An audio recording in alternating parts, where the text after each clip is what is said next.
USDT แม่นหยังเป็นหยัง USDT จึงสำคัญในโลกคริปโต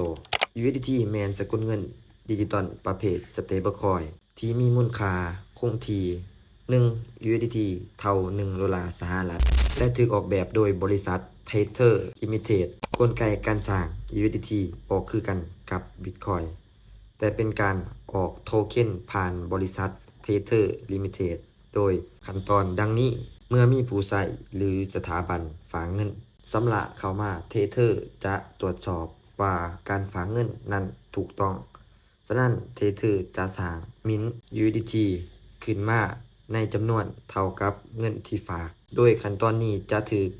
เกิดผ่านระบบของบริษัทจึงยังบ่ได้อยู่ในบล็อกเชนโดยตรง หลังจากนั้น USDT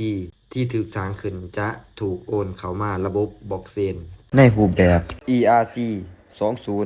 TRON TRC20